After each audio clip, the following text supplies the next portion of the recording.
రాజమండ్రి బొల్లినేని కిమ్స్ లో మృతి చెందిన ఫార్మసిస్ట్ అంజలి కేసులో అనుమానాలు వెల్లువెత్తుతున్నాయి. గత నెల 23న అంజలి ఆత్మహత్యాయత్నం చేసుకుందని వెల్లడైన నేపథ్యంలో సాయంత్రం 5:30 నుండి 6:30 గంటల వరకు ఏం జరిగిందన్న విషయంపై స్పష్టత లేదు. ఈ సమయంలో నాగాంజలికి ఏం జరిగిందో వెల్లడి కావడం లేదు. సూసైడ్ అటెంప్ట్ తర్వాత ఎలాంటి ట్రీట్మెంట్ జరిగింది, ఎవరు చికిత్స చేశారు అన్న విషయం తేలడం లేదు. గదిలో సీసీ ఫుటేజ్ ఏమైంది అన్న ప్రశ్నకు సమాధానం దొరకడం లేదు. సీసీ ఫుటేజ్ పరిశీలిస్తే దీపక్తో పాటు ఎవరెవరు దారుణానికి సహకరించారో బయటపడే అవకాశం ఉంది.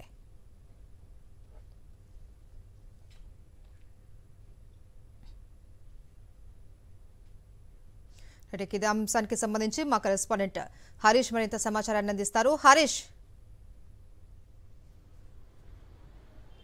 మహేశ్వరి, రాజమండ్రిలో సూసైడ్ చేసుకుందని చెప్తున్న ఫార్మసీ స్టూడెంట్ నాగాంజలి అంశానికి సంబంధించి, మృతి అంశానికి సంబంధించి అనేక డౌట్లు అయితే ఇప్పటికి వెల్లువెత్తున్నాయి. ఇందులో ప్రధానంగా చెప్పాల్సింది గత నెల 23వ తేదీన సాయంత్రం ఈ ఆత్మహత్యాయత్నం చేసింది అని చెప్తున్నారు.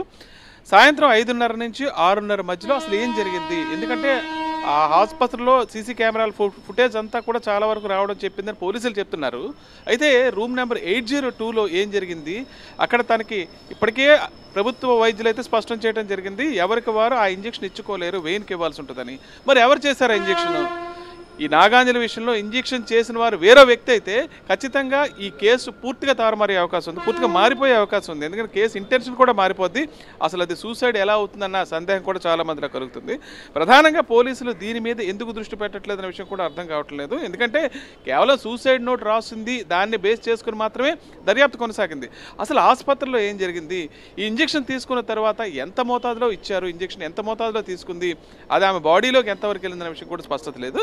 ఇన్సిడెంట్ జరిగిన తర్వాత ఆమెకు వైద్యం వెంటనే అందిందా, లేదంటే దీపక్ ఏమైనా చేశాడా అన్న విషయం కూడా వీళ్ళకి అర్థం కాని పరిస్థితి చాలా మందికి ఉంది. ఈ డౌట్స్ అన్నిటికీ కూడా పోలీసు విచారణలో క్లారిఫై కావాల్సిన అవసరం ఉంది. కేవలం ఆ అమ్మాయి సూసైడ్ నోట్ దొరికింది కాబట్టి, తానే స్వహస్తాలతో రాసింది కాబట్టి సూసైడ్ చేసుకుంటున్నానన్న విషయం మీదే ఇప్పుడైతే దర్యాప్తు కొనసాగుతుంది. కానీ అసలు ఆసుపత్రి ప్రైమ్సెస్లో ఏం జరిగింది, అక్కడ సీసీ ఫుటేజ్, అదే రూమ్లో ఎక్కడైతే ఇంజెక్షన్ చేశారో ఆ రూమ్లో సీసీ ఫుటేజ్ ఏమైంది, దీంతో పాటు అంజలే ఇంజెక్షన్ చేసుకోవటానికి ఉన్న అవకాశాలు ఏంటి, ఎంత మొత్తంలో ఇంజెక్షన్ శరీరంలోకి వెళ్ళింది, చేసిన తర్వాత ఎంతసేపు తను స్టేబుల్గా ఉండడానికి అవకాశం ఉంది, వెంటనే మెడికేషన్ ఇస్తే ఖచ్చితంగా కోలుకునే అవకాశం ఉంటుందన్న విషయాన్ని మెడికల్ ఎక్స్పర్ట్స్ ద్వారా పూర్తిగా తెలుసుకోవాల్సిన అవసరం ఉంది. ఎందుకంటే ఈ అంశానికి సంబంధించి జిల్లా కలెక్టర్ కూడా ఒక టీంను ఫామ్ చేసి వేయడం జరిగింది.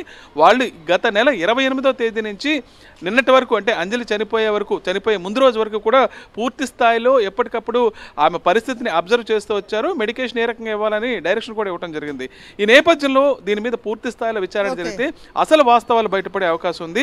అదేవిధంగా ఈ దీపక్, అంజలి మొబైల్ దీపక్ చేతికి ఎలా వచ్చింది, చాలా మంది ఆయన దగ్గరే ఉందని చెప్తున్నారు, అది ఎలా వచ్చింది, ఈ విషయాలన్నీ కూడా ఒక క్లారిఫికేషన్, పూర్తి స్థాయిలో వివరణ రావాలి అంటే దర్యాప్తు అయితే పటిష్టంగా జరగాలి.